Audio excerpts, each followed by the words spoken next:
Hello everyone and welcome back to another exciting, action-packed, violent, gore-soaked, blood-strewn episode of Experience Kills. I'm your host as always, but pretty much as always, Ben, and with me today I have Cameron. Good evening everybody. Do you like how I said your name? I made it sound like you were sort of like a knight of the round table. Cameron. Cameron. No. No, not a fan. Don't like Not a fan. Not like that, no. I won't stress the Ron part again then, I promise. I'm really you. sorry about that.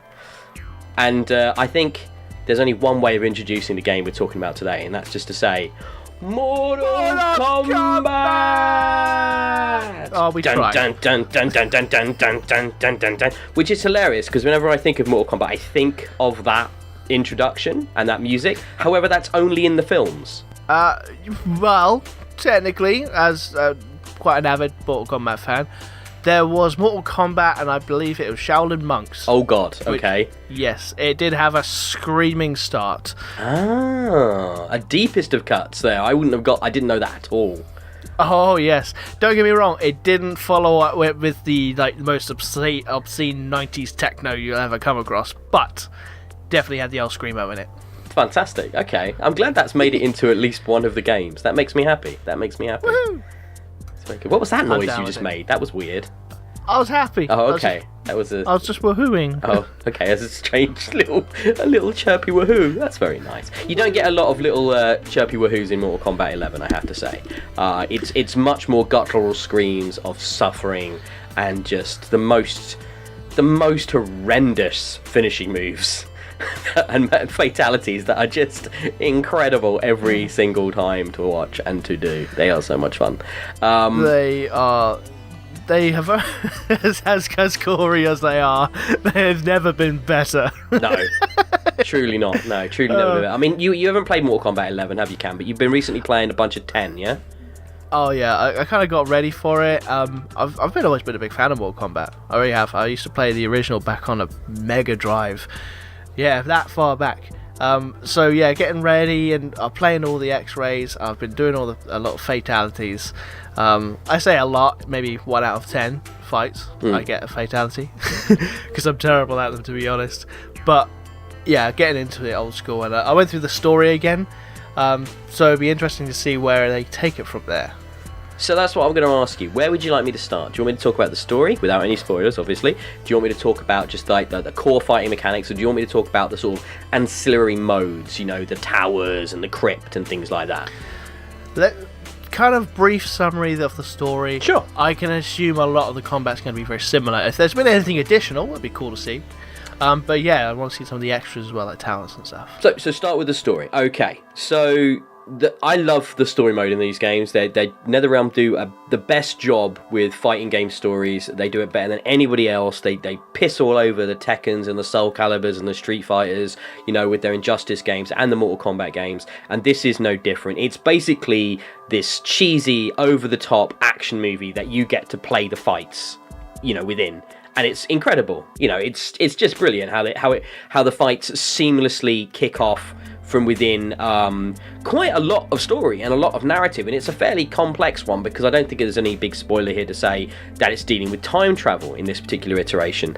Okay. And yeah, I mean that therefore there is a lot of complicated toing and froing with old iterations of characters and new iterations of characters and how they interact with each other and what's going on and the reason for all of this stuff, and it all ties it nicely together. The story of 9, 10 and now 11 is basically this trilogy that really kind of caps off this modern take on the Mortal Kombat games, and I've greatly enjoyed it. It's fairly lengthy, you know, several hours in length. Obviously you'll spend more time in the fights depending on the difficulty you play it at, but I've been playing it on medium and I find the fights just challenging enough, you know, and it's a great introduction to lots of different characters because of the way they're presented to you as you play through. You know, you don't play as just one character in the story mode, you play through as multiple different characters in these sort of like siloed off chapters, and it's the same thing they've done with Injustice and they did with Mortal Kombat X, and they've done this for a while now, this type of storytelling, and they do it very, very well. You know, the facial animations are great, the character voice acting is really good, it's great fun seeing all these characters, especially the older ones, that they find ways of bringing back, and it's like, oh my god, that's so cool when you get to see these characters and play as these characters. And also the modern point of view of characters, for example, where Sub-Zero and Scorpion are now, for example, in their relationship with each other is really interesting when you compare it to how things used to be, for example. So no, there's lots of really cool stuff in the story. Is there anything you'd like to ask me about the story before we move on? No, just kind of hearing about time travel. So I'm assuming like, because in 10 there was like a 20-year gap or something in between, wasn't there, where extra characters like Jax's kid and Sonya and Johnny's kid came about and everything. So obviously the newer characters coming around. So they're kind of interacting with the younger versions of old characters. I don't want to spoil too much, but yeah, basically you get some very interesting interactions between characters you wouldn't expect to meet or to ever like, you know, interact with each other. Obviously where characters are at, you know, in their lives and their emotional development at the end of 10, at the start of 11, is very different to where they were in, say, Mortal Kombat 2, which is where I'll say some characters have come from. Mortal Kombat 9 was kind of a soft reboot that kind of covered everything from like 1 to 3, really, wasn't it? Mm-hmm. So I mean, they have just gotten better and better. In terms of like interacting with each other, even when you kind of have a 1v1 against your friend sort of thing, the characters will have that little personalized interaction between them, you know, like they'll reference something that happened before, or with like Sonya and Johnny, kind of because they're divorced, they might have kind of like a little tiny 3-word interaction between each other because they're just divorced and not into each other anymore, and they just don't mind pounding each other. They're going so much further than they needed to. You know what I mean? With that element of the game, and it just makes every conflict feel personal. It makes every fight matter. Brings a bit more kind of humanity to the characters themselves. I never thought. Who would have thought? 20 years ago, loving Mortal Kombat 2 as I did in the arcades and 3 and playing them on home consoles, I never thought about the characters or story or any of that, and now it's become this hugely important, incredibly well done part of this series. It's truly impressive. Yeah, moving from Scorpion ripping his face off and then melting someone with his flame breath back in number 1 and 2 to, declaring his revenge for the murder of his wife and daughter is sort of like, whoa, when did this happen? And it's a real nice fresh take, isn't it? No, it's super well done. Like, yeah, the story is a really good fun time, and it's like these are the only people making fighting games where I'd say you have to play the story mode. It's like an important like tentpole of the whole package, the story mode. It's not like that in any other fighting game except the NetherRealm games, where you just have to do it because it's so damn good.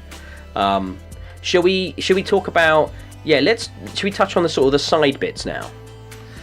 The main thing I want to know is, like, obviously one of the main things that I've seen has been new and more impressive, should I say, fatalities with a lot of the new characters. Yeah. And of course the X-rays have always been fascinating. So X-rays are gone, sort of. Oh, they're gone. Oh. I mean, you still get you'll land an attack part of a combo, and you'll get like an X-ray vision of the damage it's done, but you don't trigger them manually like you did in 10. What you have now is something called the fatal blow or final blow, which you can use once per match, so in either 2 or 3 rounds depending on how far it goes. You can only use it once, and you can only trigger it when you're below, I think, 30% health on your bar, and it's kind of like a last ditch thing you can pull Hail out Mary. To do a bunch of damage. And it's interesting because you won't necessarily use it in that first round if you lose it. There's a strategy to when you want to deploy it because you can only use it once. So that's really cool, and that's one of the new changes. I mean, the other changes, we'll talk about the fighting there before we do the little side bits, but the other thing is the game's a bit tighter in. The field of view is more restricted. It's less about running across the screen now and sort of large combat arenas. It's much more about these tighter combat arenas. They're not multi-staged anymore. They're not across multiple areas, and they're more contained. And it's kind of bringing the gameplay back a bit to the traditional earlier vibes of Mortal Kombat. Yeah. it's more immediate and stuff. Yeah. Is there still kind of interactions with the arena itself? Because they brought it into the tent, so like if there's someone sort of sitting there, you can just grab them and throw them. Yes, there's still that. Yeah, each stage has a few interactable points. I'm not going to pretend I'm a fighting game expert. I'm not going to talk about frames. I'm not going to talk about high level esports play. I play a lot of fighting games, but I play them very top level. I play them very surface. I don't necessarily have a main, though with the NetherRealm games I usually have a main, like in Injustice 2 I was Green Arrow. I'm finding myself going towards Liu Kang in this. Mine was Flash. Fair enough, yeah, there you go. You see, just sort of the play style that suits you, you sort of discover them. And that's one of the great things about the story mode, is because you get to play so many different characters. I wouldn't have ever thought of playing as Liu Kang, honestly. He'd never a character that appealed to me, but playing him in the story, I really liked how he fought. So I've actually found myself playing with him now in the other modes of the game as well. Obviously, everybody loves Scorpion. Always got to play Scorpion. Got to play Sub-Zero, classics. But yeah, so yeah, I mean, it feels a bit tighter. It feels a bit more immediate. I'd say the pace though is a bit more deliberate, maybe a little slower. It doesn't feel as spammy. One of the things I always like about NetherRealm games, they always use the similar kind of combo mechanics and special move mechanics, so you can basically, when you're playing as most characters, that a back forward A will do something, or a down forward A or B or X will do something, so you can easily just experiment with all the characters without even looking at the moves list to actually just try it out and start pulling off combos, and you feel even that little bit of knowledge, you can actually start having a really good time playing this. Yeah, I always found Mortal Kombat as a exchanging blows with someone else. It seemed to be a bit more fairer, if you know what I mean. Because again, I used to play all sorts of Dead or Alive. I used to play all sorts of those kind of things. Tekken was a big thing in my family. My brother and sister would all take turns actually changing character and just kicking each other's asses, really. And it was always like you could launch these insane combos in Tekken. And close the other player out, basically. Yeah, you could pretty much just like juggle them in the air and just keep them up there, and they just couldn't do anything. But you don't really get that. It's just a bit more. Don't get me wrong, with the weird like bicycle kicks that Liu Kang can do and like teleportation and stuff like that, it does bring an edge to it. But it's still, you can't just launch into a massive combo. Like, I mean, the one that comes to mind for combos is Killer Instinct, which it just goes crazy, and you can basically just close the other guy down for an entire match. Basically, no, you're right. Mortal Kombat feels much more to and fro. There's like there's a rhythm to it. Of you're dishing out damage and then you're receiving it. You're trying to block it. You're trying to counter it. You're trying to position. You're thinking about those zones and stuff like that. There's lots of different things you can do in that area. And talking about differences, I want to move on to some of the new stuff that we've got in 11, which was, I'd say, inspired by some of the stuff from Injustice 2. Now, there is now a customizable element to every character in the game. Now, you may or may not like this, because where I think that worked with Injustice, I'm not sure it works as well in Mortal Kombat. Like, in Mortal Kombat, I don't mind the idea of different skins, different appearances for my character, but, each character has 3 elements you can customize. So I was talking about Liu Kang. So you can change his headband, you can change his nunchucks, and you can change his gauntlets.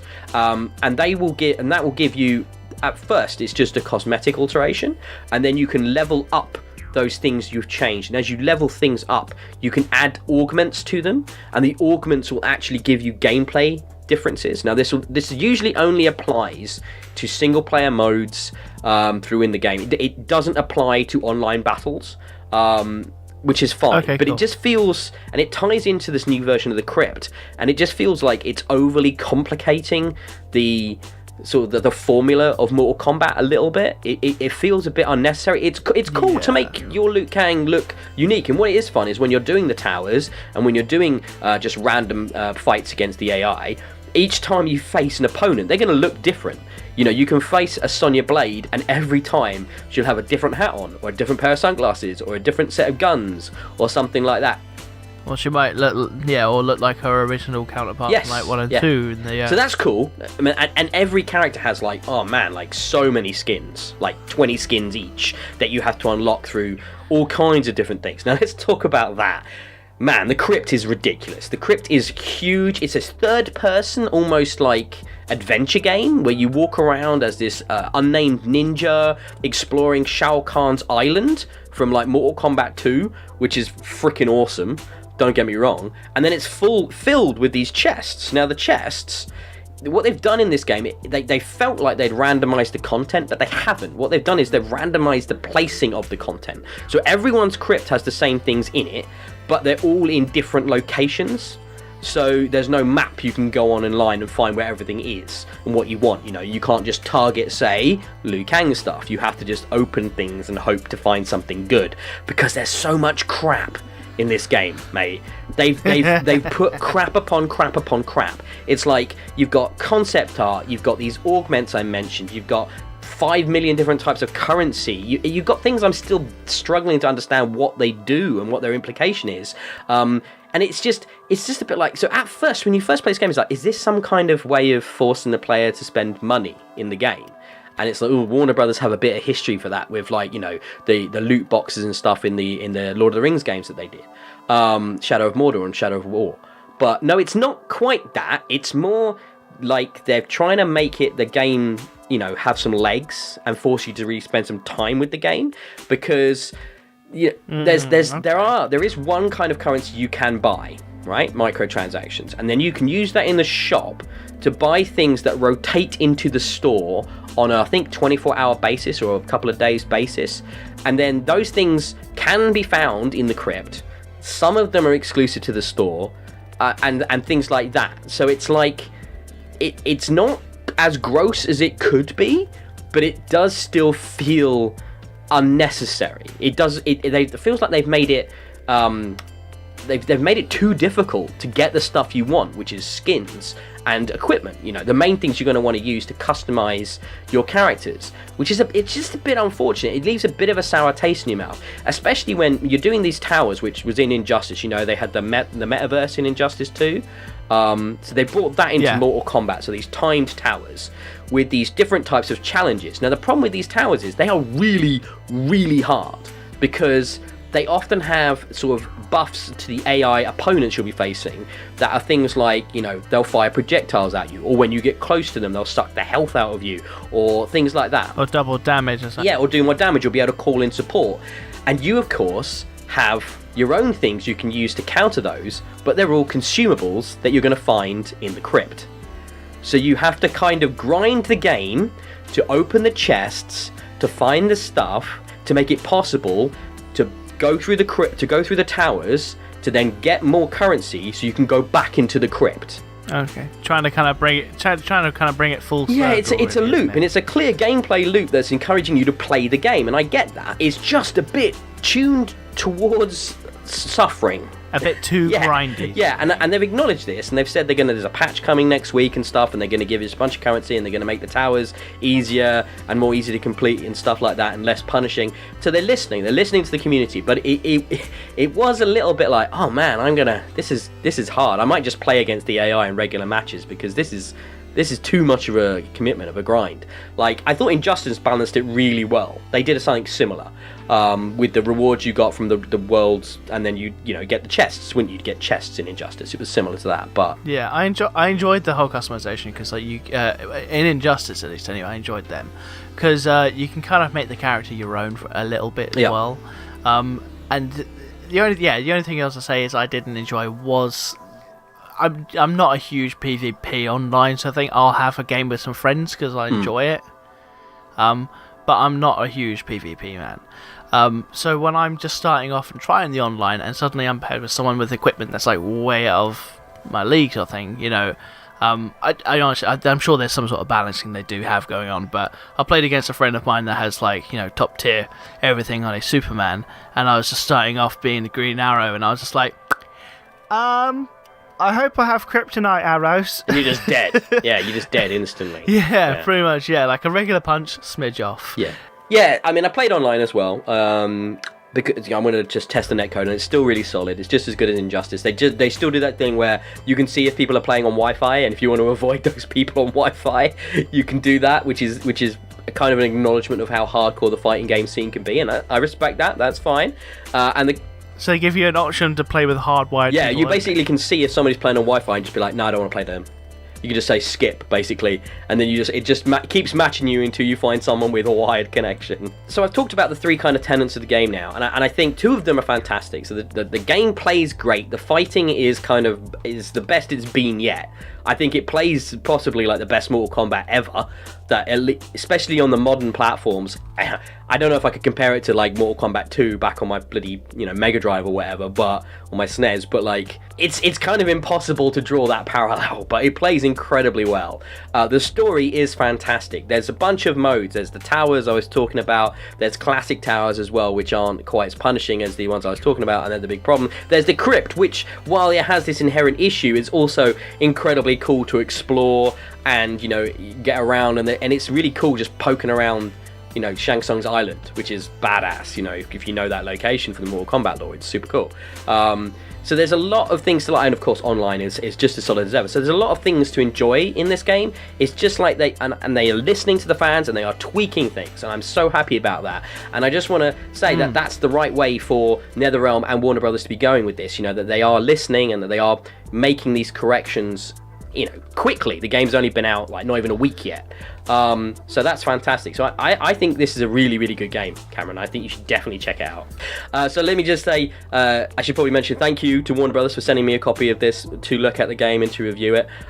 It's been a lot of fun. I've really enjoyed it, and I think as long as there's balance issues with the crypt and the currencies and all of that slightly odd confusingness gets sorted out, let me just play some flipping Mortal Kombat. That's really all what it comes down to. I just don't care about changing out the outfits every bloody match with new stuff, and there is more to talk about every time you change one of those cosmetic items, it puts the level back to 0, so you have to like level that item all the way back up again to open up the slots for augments, and you can only get the augments from the flipping, from the crypt, which is frustrating in the extreme. I can't just get what I want to put, to make my character how I want it to be. I have to randomly grind stuff, so I don't love that, and it's not perfect. But the fighting at its core, what we care about here is the fighting, and it's very, very good. And the story is very, very good. That sounds like that's going to be that. That's going to be that. I think that's another episode in the can of Experience Kills. Finish it. Finish him, isn't it? It's finish it. And you say things like flawless victory. Yeah, we could go with that. We could go with flawless victory. Yeah, I think we can. So that's another episode. Please head over to Twitter and follow us at Experience Kills. You can follow me personally at DIYE. Cameron, even you reprobate, are on Twitter. Oh, God forbid. I am at Camelot. Yes, and hopefully you won't be able to spell it and find him. Yeah, definitely. At your own risk is all I'm saying. Over 18s only. I think it's for the best.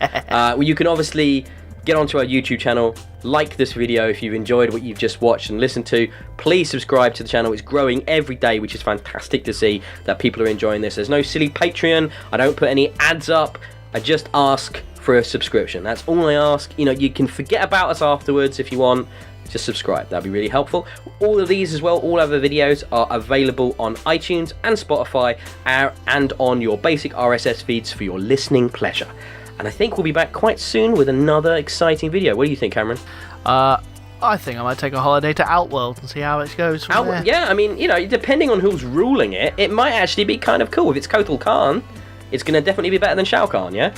Well, Shao Kahn's got some hot daughters. He does have a few, mostly adopted, hot daughters, yes. Bye, everyone!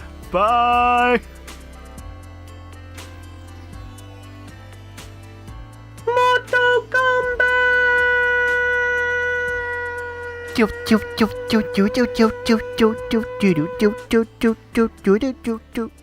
Fight!